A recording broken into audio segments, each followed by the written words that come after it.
Low testosterone is a disease that affects men most commonly later in age, in their 50s, 60s, and older. It's related to just the natural process of testosterone decreasing over time. However, it can be seen in men of younger age or men who have had different medical problems such as chemotherapy or some other diseases that affect their hormone levels.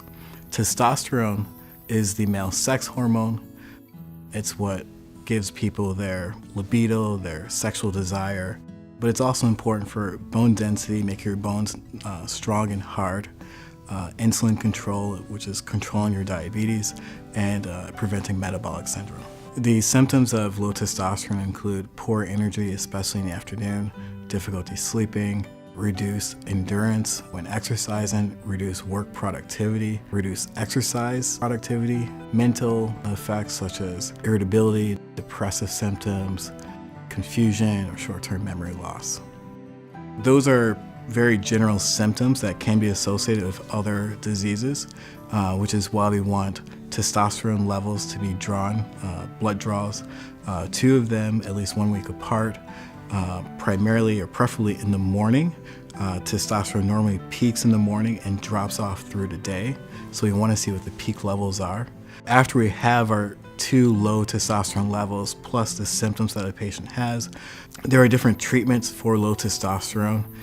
We can give you testosterone in forms such as a gel, a patch, an injection into the muscle, or pellets that go in the fat tissue underneath the skin. There's also a pill that can be used to kind of trick the body's sensing of testosterone so that it blocks how it senses the testosterone, and then the body thinks that there's a low level.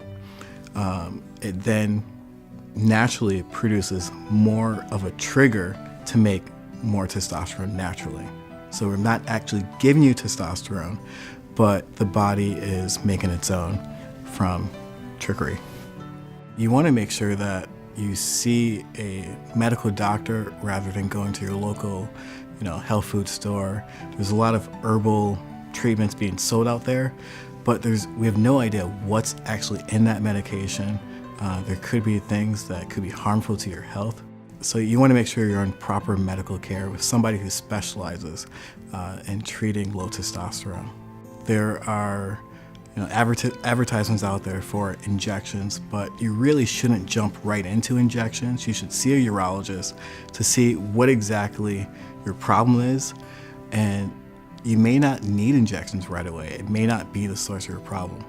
A lot of times when you see somebody who's not a urologist for injections, they charge you a fortune when it may not be that expensive, or it may not even be necessary. So you should come see a urologist, come see me. I'd be happy to see you and talk to you.